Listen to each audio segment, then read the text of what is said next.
Hello my friends, welcome back to Refit and Sail. My name's George, the Solent Boat Butler. I refit and repair boats for a living, and behind me is my own SJ320 that we are going to be covering a bit on this channel as I prepare it to go racing.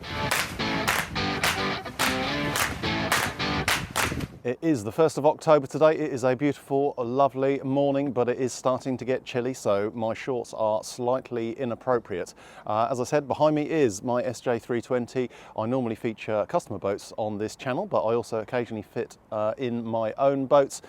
This thing I bought fairly recently. She'd been in the water for at least 3 years when I found her, was in a very sad state, but I'm bringing her back to life so that I can do some racing, and I'm hoping she is going to be a little bit of a weapon on the racecourse, a little bit of a pocket rocket, but time will tell.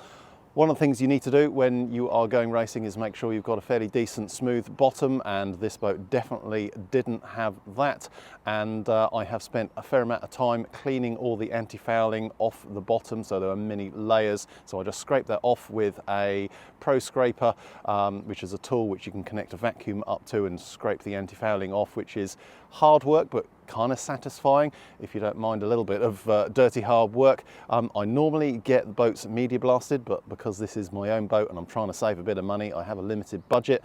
I thought I can do that myself. However, I do need to do some work on the keel. So let me take you down below and I'll show you how far I have got. Before I take you down below, here's a quick look up on deck. You can see there is currently no mast. That is in the mast rack awaiting new rigging.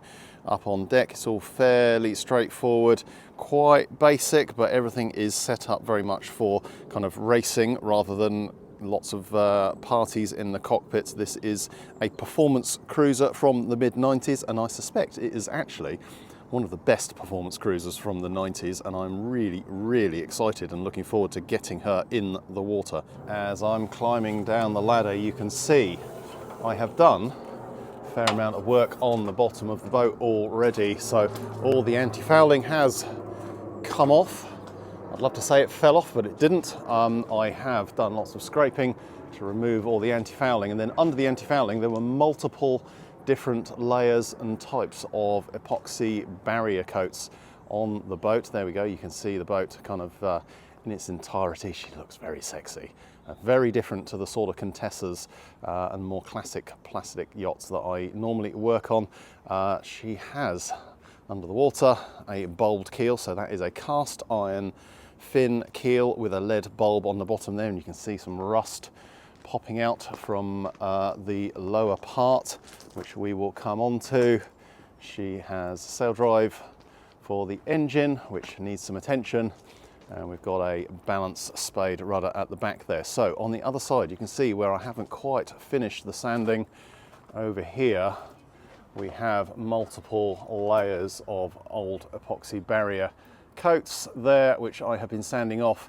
There are a few different types on the boat, so as I said, I just thought, given that it's damaged and it's old, I'm just going to take the whole lot off and start again. And on the keel there, I haven't completely scraped it. That is some of the old anti-fouling that was on it. As I said, the boat hadn't been ashore for about, well, at least 3 years, according to the broker. It may well have been more, and they had to take some scrapers, some garden tools, a hoe, I believe. They scraped the bottom of this boat off to get rid of the shellfish that were all stuck to the bottom of the boat before they could pressure wash it. This is a cast iron keel with a lead bulb on the bottom.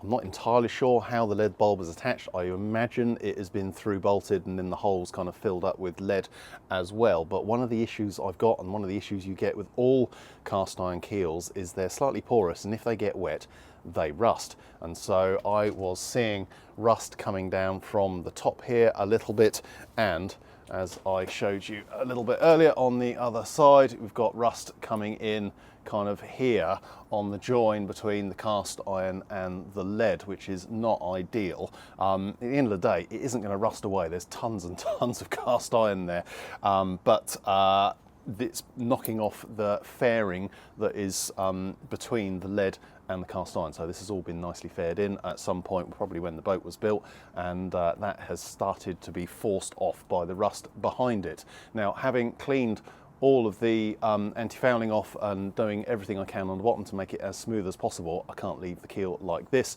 I could scrape it, I could take a flat wheel to it to clean all the coatings off and get the rust off, but this is one area where it is well worth spending a bit of money and getting this media blasted. And I've got a man coming today, which is why I'm stood here at 7 o'clock in the morning in the first part of the daylight, because he just messaged me saying, oh, I'm coming today, George.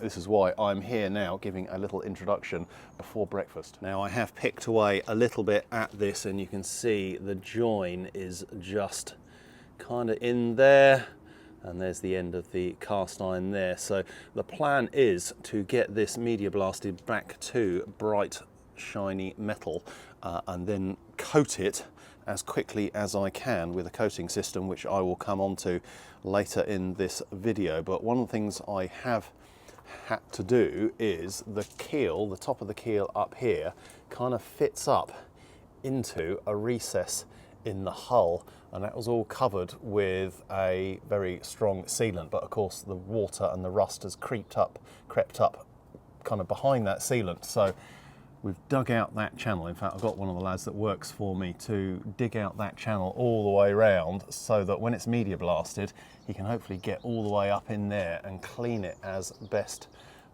he can, and then we can treat that area with a rust preventative system and hopefully stop it coming back for, well, at least a few years. Unfortunately, when cast iron gets wet, it is a slightly porous material, and it does tend to rust forevermore. But we will do what we can to, one, get rid of the rust that is there, two, put a coating system on it which kills any kind of remaining rust or converts it to a stable material, and then coat it with a anti-corrosive primer many times. Here's a close-up of the other side of the keel. It's kind of similar, and you can see the rust just poking out through there in the join between the lead here and the cast iron here. Kind of looks a bit ugly, doesn't look very nice at all, so we want to get that fixed, because this thing is hopefully going to fly when I get her on the water. Got lots of other jobs to do, but I'm going to try and do the bare minimum to get this thing on the water, so I can have a play with it through the winter, work out what sails I've got, what sails I may need, and then get her sorted for racing in 2025. Well, Tony has just put some tarps around the keel just to contain the amount of dirt, because unfortunately when you're media blasting, the dirt does kind of travel a bit, and he's all ready to start blasting. It is a fairly noisy and dirty process, which is why you've got to tent up these things. And I'm going to stay out of the way because it's noisy and dirty, and we'll leave him to it. I'm calling this media blasting because most people call it sandblasting, but they don't actually use sand these days because sand is carcinogenic, and there are far better things to use. I think Tony quite often uses crushed glass as the media when he's taking anti-fouling off.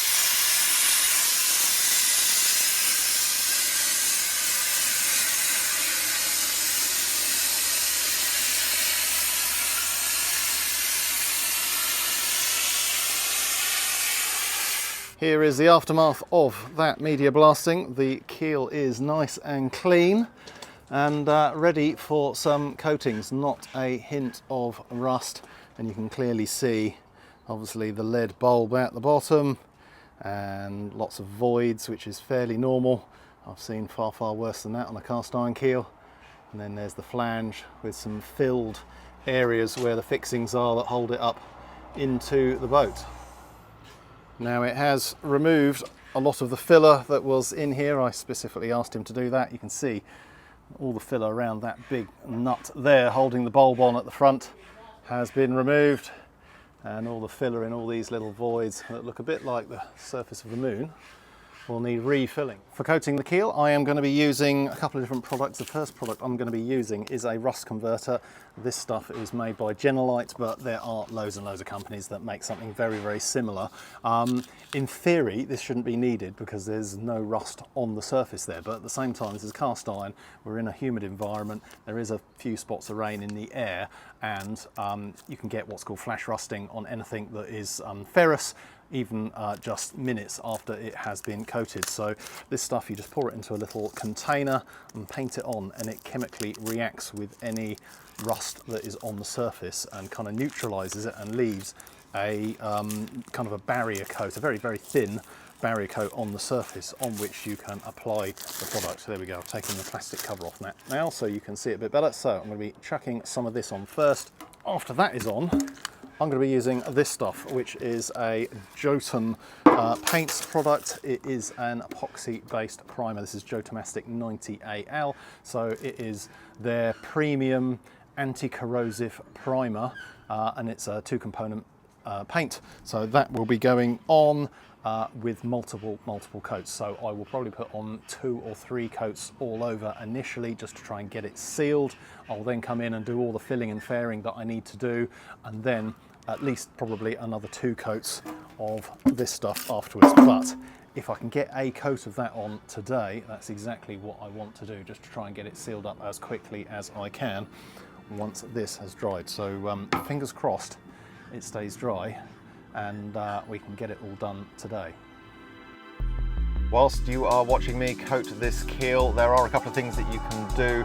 Down below there is the like and the subscribe button if you're enjoying my content. If you could press both of those, that would be absolutely amazing. It costs you nothing, it takes less than a second. It will burn possibly half a calorie just pressing those buttons. If you could do it now, that would be awesome. Thank you very much. Please stay tuned. There we go, that is the first coating on, and it's all turned black, which means there was some kind of rust on there, because basically it doesn't react unless there is some oxidation of the iron. So so that was well worth doing. There's a few little voids obviously that I need to fill all over the place. They've obviously done a bit of a repair down the kind of the back here, probably from the original casting, maybe had a flaw in it, so they've welded in some metal there, but that's fine. On the other side it's much the same, and yeah, I'm kind of pleased that I did that. There was no point in doing the bottom bit because that's lead, it doesn't rust. So I'm going to leave that now for a few hours, and hopefully there'll be enough daylight to get the first coat of epoxy on that, the epoxy primer that I'm going to be using. It'd be nice to get that on, and then it can cure overnight, and then at least I know it's got one sealing coat of epoxy all over it.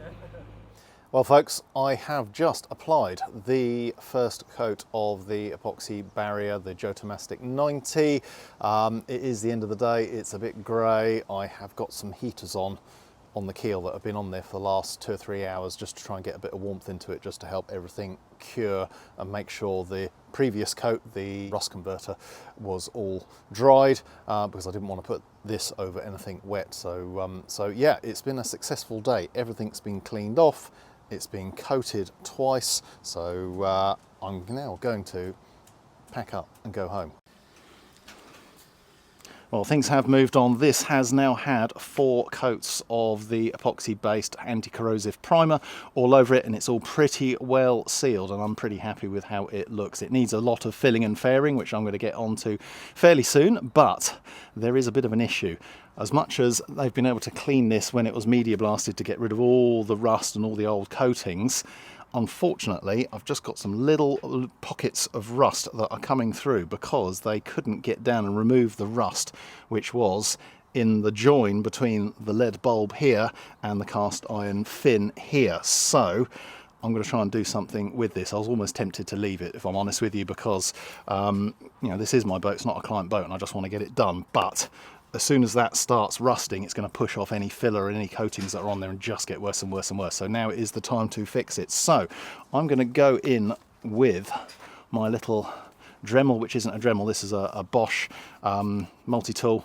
I think these are actually, I think Dremel's actually owned by Bosch now, I'm not 100% sure, but what's on the end here is a little die grinder bit, and I buy packets of these. They are really, really good and quite inexpensive actually. I'll put a link in the description. These things, I think it's about 8, 10, 12 pounds for a pack of these little die grinder bits that go in the end of your Dremel, in my case, which isn't a Dremel, and you can get in there and this thing will grind through anything. You have to be super careful if you're using it on glass fibre, anything like that, because you can do a lot of damage very, very fast. But I use this thing for so many useful little jobs where you just need to buzz something out. These die grinder bits last forever.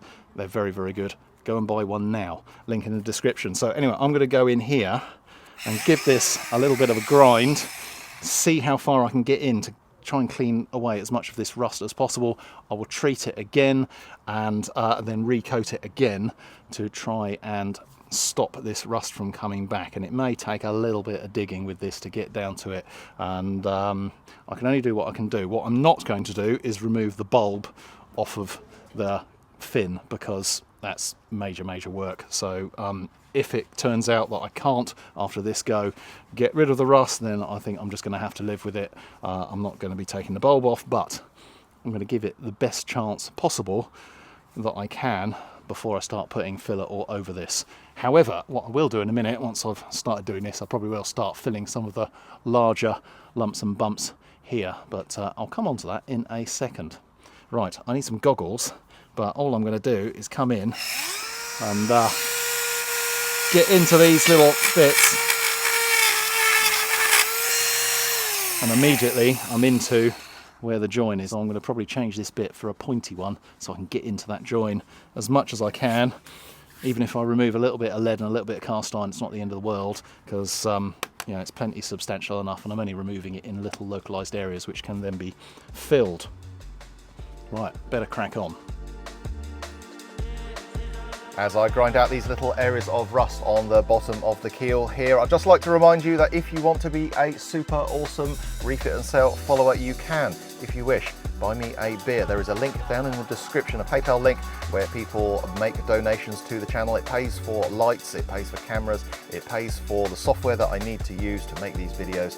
And also I now have a boat which is likely to be financially ruinous. If you own boats, you will know all about that. So if you want to make a donation, please, you can do so using that link. If you have done so already, if you're a regular supporter of the show, thank you very much. I really do appreciate it. This has all been given a little coating of the rust converter, and whilst that dries completely, because the instructions do say to give it 2 to 3 hours to completely dry, and I am going to do that because it's right up in there, and so I want to make sure it's completely dry. I'm going to mix up some filler, so I'm just going to use some plain old laminating epoxy, and I'm going to thicken it up with some low density filler and start filling some of this surface here, which is a bit rough. So let me show you that without my face in the way. So coming around to the other side, you can see there are some larger areas that need filling. This is probably the worst side. All over this keel there are little dinks and voids from the casting process, and that's completely normal for a cast iron keel. In fact, compared to some that I've seen, this one's in very good condition. It's a decent casting.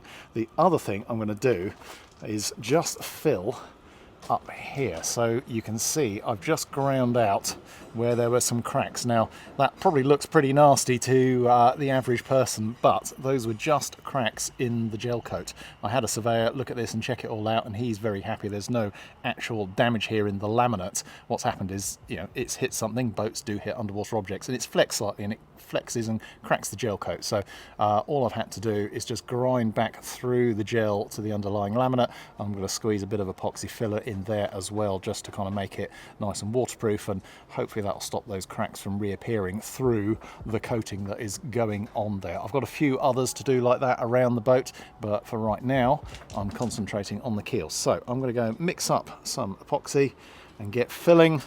I'm sure you've seen me do it 100 times if you've watched my channel. This side is much better, but there's a bit of filling needed, certainly along the trailing edge there, to make this all chef kiss perfect.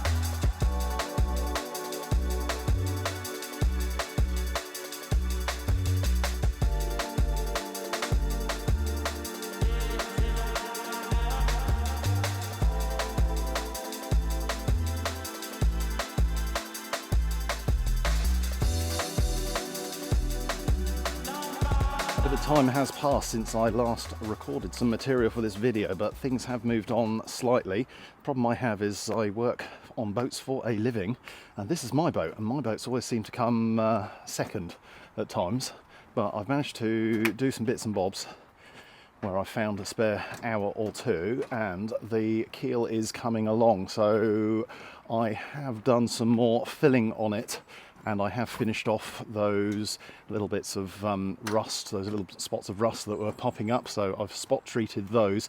Took a few goes actually, because one or two kept popping back, and I kept having to grind a little bit further into the keel just to clear out the rust, but none have popped back up since I last did it, and it's looking pretty decent. So that's had a number of coats of the anti-corrosive primer, and I have put a good smush of filler all over, or over most of the keel. There it is, right behind me.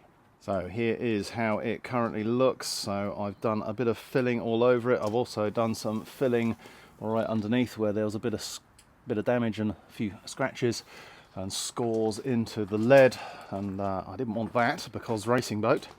So the next step for me, this filler has been on a number of days, so is really hard. It's an epoxy based filler. That all needs a bit of a sand, and then it will need a second fill, because whilst I have put a fill all over it, some of the depressions and defects in the keel were quite deep. I'm going to take multiple fills.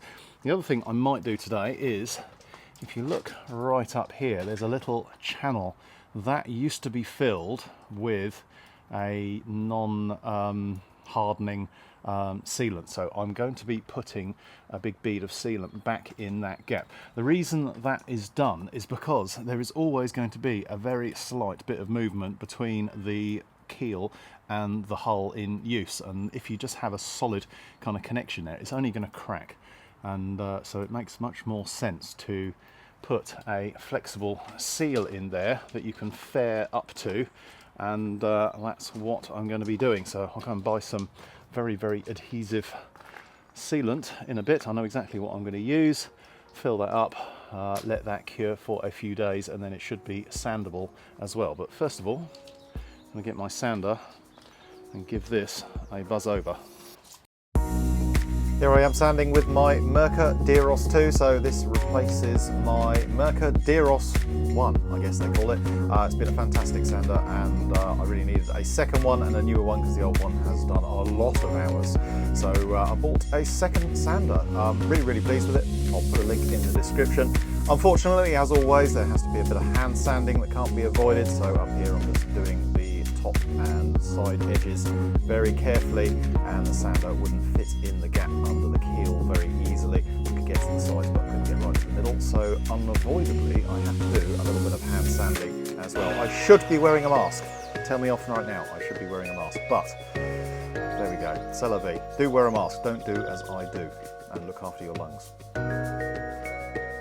Well, this has now been sanded as much as I am going to sand it today. It is desperately in need of some more filling, and I will do that probably a bit later on. But before I do that, I want to put some sealant up in this little gap here. So I've just been off and bought some Sabatac 780, which is their high strength adhesive sealant, which is going to be the sort of stuff you'd use if you were bedding a keel onto a boat, and so it's going to be the perfect stuff to fill up this area here. And I'm hoping once it is completely cured it will be sandable, because I'm probably going to end up having to blend it in with the filler that I'm going to be putting around the keel to hull joint in here. But that sandability may not happen for a number of days, because it does take a few days for this to completely cure. You'll get a skin on it quite quickly, but it will take maybe even as much as 4, 5, 6 days to completely cure, because there's going to be quite a lot of sealant up in this gap. So I'm going to put it on and leave it alone. I've put some masking tape around the outside here, which you may not be able to see.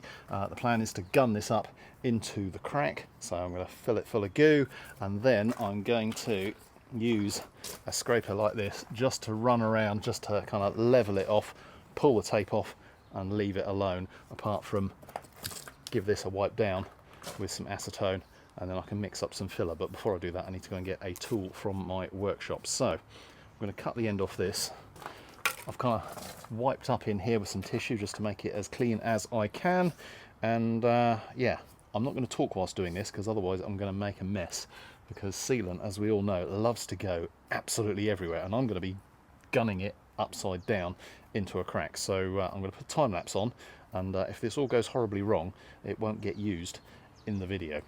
Or maybe it will, so you can laugh at me as I get goo all over me.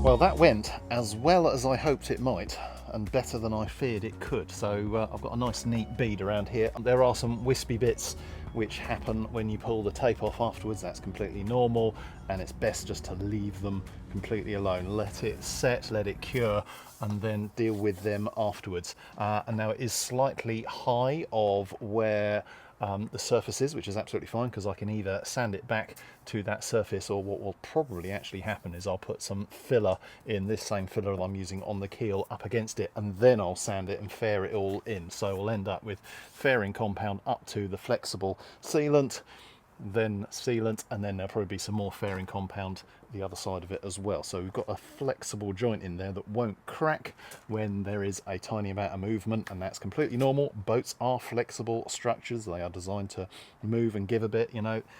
GRP is slightly flexible, so you do need something in there to stop you from having kind of like a crack appearing and disappearing as everything moves ever so slightly. We're only talking about a fractional amount of movement here, but it does happen in any boat. And anyway, that is good enough for now. I'm going to give this a clean off camera.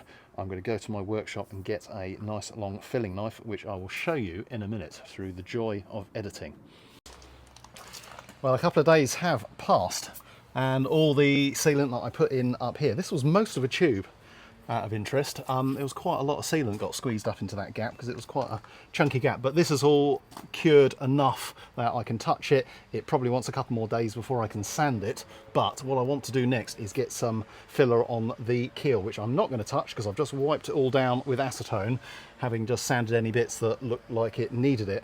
And what I'm going to do for the next fill on this, it looks pretty good probably on the camera, but if you run your hand over it, it's ever so slightly undulating, and because I'm a fussy so-and-so, I want it to be chef kiss perfect. So I am going to be putting a layer of filler all the way over this. I'm going to be making my own epoxy filler. You can buy pre-mixed stuff, but I'm going to be using epoxy resin and then putting my own fillers into it to thicken it up. And the reason I do that is because I can dial in how thick or thin I want that filling medium, and I'll be putting it on with a spatula all over, so there's a coating all over, and then I'm going to use my Flexi Sander filling knife to remove the vast majority of it. I've been using Flexi Sander products for a few years. I bought them when I did my first osmosis treatment, and I need to do lots of filling and fairing, and I do Flexi sanding boards and Flexi filling knives, and the idea is you can use this thing and it articulates a bit like a windscreen wiper blade, and you use it to remove excess filler. You can apply it with this, but I find it easier to apply it with a separate spatula and get a good coating all over, and then you can pop that against the keel and then run it up the keel like that, or run it up along the hull, whatever you're doing, and it conforms to the shape and it removes excess material, which massively saves on the amount of time you spend sanding. Apologies about the noise, there is a train going by. So without further ado, I am going to mix up some epoxy, set up a time lapse, and you can see me hopefully not making too much of a mess. Well, unfortunately I had to give up on recording that because some people seem to think it is Cool George Monday or Tuesday. It's Tuesday today. It must be Cool George Tuesday, but every time my phone rings it stops recording because I use my phone for recording what I am doing. But anyway, I have managed to get some filler all over here, and the camera will hopefully follow me. So this has had a skim all over. I partially finished it off with my big long Flexi Sander filling knife, but I also partially did it with the little filling scraper thing that I was using to get it on with, particularly on the very tight turns. So I'm going to let this cure. This is only the first fill or the second fill. It's going to need at least one, if not two more, once this is sanded back. I'm going to use my flexi sander on it, which is kind of a longboard sander, which is quite good for knocking back, but I know there's going to need some more filling just in there and elsewhere, but only time will tell how much filling it will need to make it perfect, but we shall see. I'm very sorry to say that I have cheated on you. It's not you, it's me, or is it me but it's not you? Either way, I don't have a lot of time sometimes because I'm rushing around between jobs. This is my own boat, so this doesn't pay the bills, and the other jobs do. So sometimes I only get a couple of hours to work on my own boat to move things along. This is my longboard sander. I used this yesterday to buzz this all over, so the first fill got buzzed all over. There were quite a few hollows as I expected, and as you can see, it has had a second fill all over, and I'm basically going to do exactly the same again. This sander here conforms to whatever it is that you're sanding, and the idea is that you can buzz over with this and it will leave any hollows unsanded, so you can see any shiny bits or any bits that haven't been sanded and come back and fill them again. And you can either work obviously horizontally or vertically up and down, and I've used this to great effect. It is a bit of a time saver. It's quite a heavy tool. It's made by Flexi Sander, again, as I have probably mentioned Flexi Sander in other videos, and you can connect up your vacuum with that, and it works pretty well. It is a bit of a workout though, and it's quite noisy, but the plan is to give this another sand all over, and I'm hoping this might be the last sand, apart from a little bit of filling I need to do right at the top. There's a little bit that I missed last night, and then this keel is going to be very, very nearly done, hopefully.